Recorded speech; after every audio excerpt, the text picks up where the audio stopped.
In the Wall Street Journal says the Obama administration gave $400 million to Iran in January, just as the regime was releasing 4 Americans from a Tehran prison. Republicans accuse the president of paying ransom for hostages. The White House says the money was just the first installment in a $1.7 billion settlement from a nearly 40-year-old arms deal. Some lawmakers fear the money could end up in the hands of Iranian allies like Hezbollah or Syrian President Assad. For more on this story, our reporter Jenna Browder spoke with Emanuele Ottolenghi from the Foundation for the Defence of Democracies at our Washington, D.C. bureau.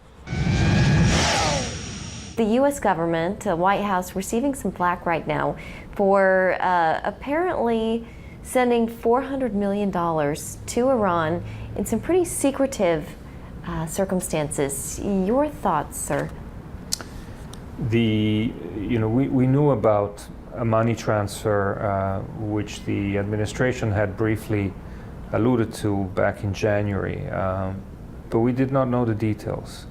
And the details are disturbing because if this was something, as the administration claims, that had no relation with the release of hostages, no bearings on the nuclear agreement, and it was just part of a long-standing dispute and the result of an arbitration, whereby the U.S. was paying money back to Iran, which already belonged to Iran, then why do it in such a mysterious, covered-up way? The administration arranged for money to be transferred to European governments, who then provided cash, gold, and money in different currencies to be transported in an unmarked plane in the middle of the night in a very mysterious way.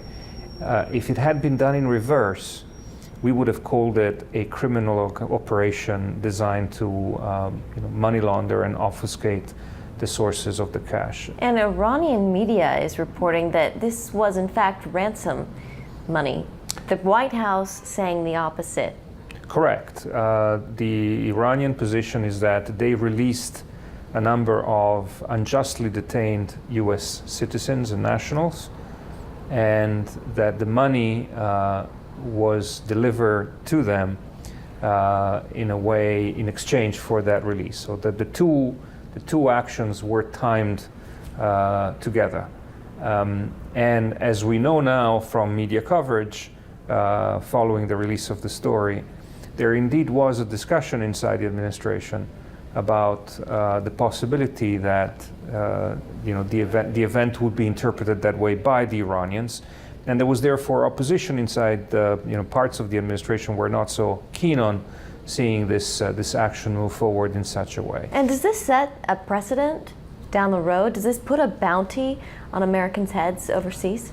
Well, the Iranians definitely think that they can continue to unjustly detain foreign nationals and use them as leverage to obtain concessions of all kinds.